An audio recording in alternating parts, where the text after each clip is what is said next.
Thief about it. I saw the way that he was doing it with Jean, and it kind of sparked some interest to figure out some stuff with Lao.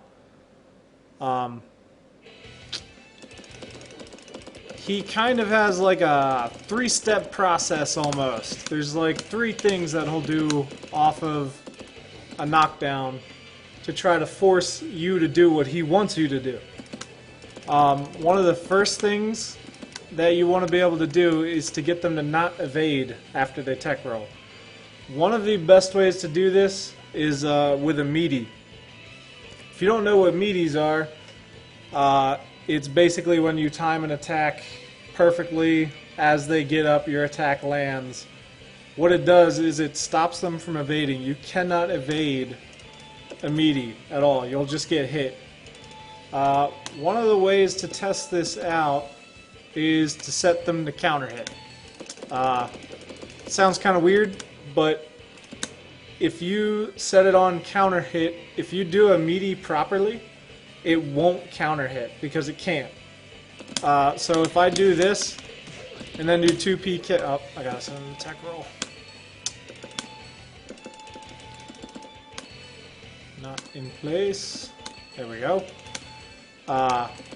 If I do a 2 PK and time it kind of late, it'll be counter hit. That was not meaty. If you do it right, the counter hit message won't show up. And it's rather hard to time. Some characters have certain timing devices they can use. Like right there, it wasn't counter hit at all. And you can actually prove that as well with Lao at least. It's if you set him to roll, but you also set him to evade. Away from the screen works. Okay, I'll do the same thing. And he's evading all attacks, right? But if I do this combo and time that right, see he evaded, that means it wasn't meaty. But if you time it right, even when he's set to evade, it'll still hit. Same concept. Sorta, yeah. I mean, you kind of want to do the same thing, so it's kind of like that. But yeah. Anyway.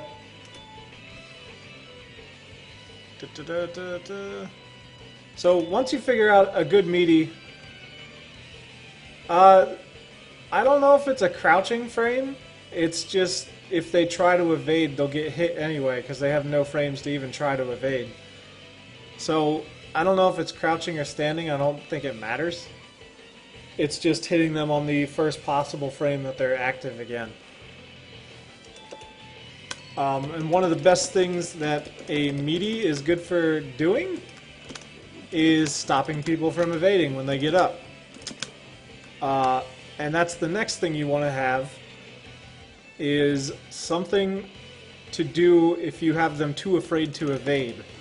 With Lao, it's pretty easy. If they're too afraid to evade when they get up, you can do a guard break. That's probably his best one. It'll be the best one for basically anyone who has a guard break. Let's see. So you want to do something like... you might hit the wall. He is going to hit the wall. So you're going to have these tools, basically, in your repertoire to stop them from doing what they want to do, basically. So let me see if I can set up the recorded... The recorded bit will help show it off a little better. If I do, say, this as a meaty, let's see if I timed it right. I did not. Oh no. Okay. This might be kind of hard to time doing it this way.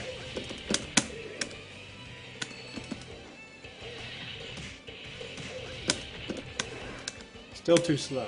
Okay.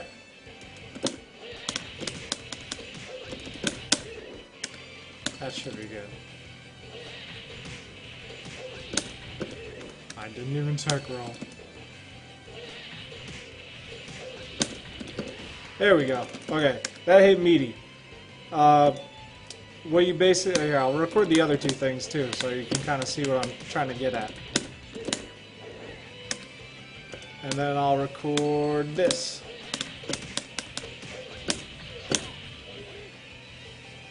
Alright, so what you're basically trying to do is to force them to guess. It's a pretty fucking hard guess. The first thing you want them to do is to not evade when they get up, and you do that with the meaty attack.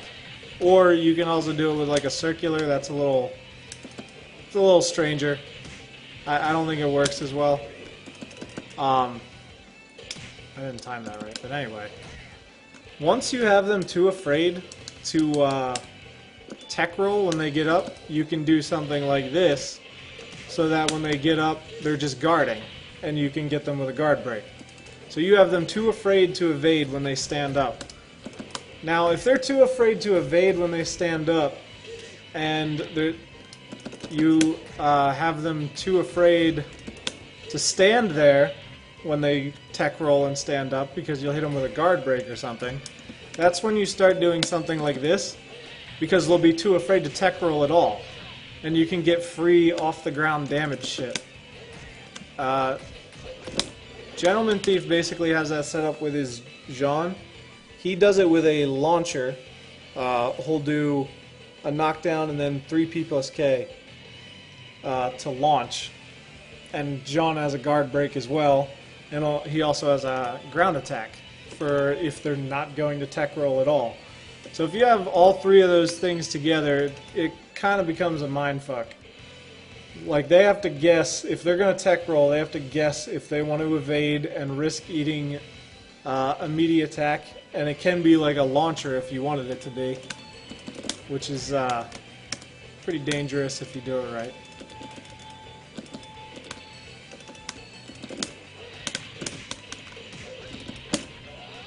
That didn't work. I was too slow. But yeah, you get the meaning. I mean, if they're too afraid to evade when they stand up, and they're too afraid to stand there because you're going to guard break them, that's when you can get them to just stay on the ground, and then you can get pounces, you can get whatever you want, really. It's a little harder to set up, I'd say, with somebody who doesn't have a guard break. You still get the option of, instead of a guard break, you just get like a mid-throw mix-up, basically. Here, I could actually show you what Gentleman Thief does with Jean, which is pretty damn good.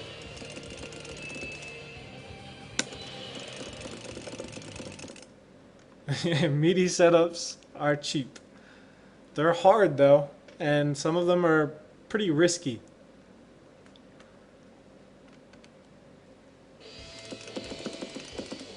One of Gentleman Thief's most famous ones is just off of getting this knockdown.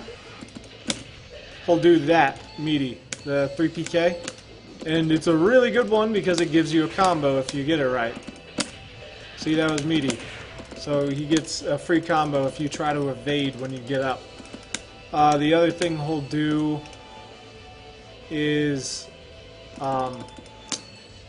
if you're done evading, then he'll just do this guard break instead. And if you don't do any of that and you don't tech roll, then he'll start hitting you on the ground. So he'll do like this. Oh, I fucked it up. I don't actually know. We'll do something like that. Like, you'll just get free damage because you're too afraid to tech roll at that point. And when you can force somebody to be afraid to do something, you can kind of do whatever the hell you want. It kind of causes this. It turns into like a cycle. I mean, you get them too afraid to evade, so they stand there after tech roll. Then you get them too afraid to stand there after they tech roll, so they don't tech roll at all. And then when you start hitting them when they're on the ground, they want to tech roll again, but that just forces them back into the system. It's not always going to work out like that, because some people aren't going to catch on more or less, you might have to do you know, a meaty 2-3 times in a row before they figure it out and they stop trying to do that. It's all about conditioning your opponent pretty much, and it's just a really solid way to do it. If you just have those 3 options, have something to do in case they're going to evade, have something to do in case they're just going to tech roll and stand up, and have something to do if they're not going to tech roll at all. And just figure out those 3 things for most of your knockdowns after combos, and it actually opens up a lot of possibilities. It's pretty cool. That's more or less all I figured out for today. I want to actually get deep into like replay analyzation and shit like that, but I basically decided to do this stuff yesterday. I think I posted that thread. So I haven't had a lot of time to think about what I wanted to do. So just that little bit on Okizeme was really all I came up with. And I do want to turn this into like a show. So I'm going to be doing it every Friday, and hopefully I'll have like more training stuff to do. I'll try to figure out stuff beforehand. I'll have more time to plan this time for next Friday. But the last thing I wanted to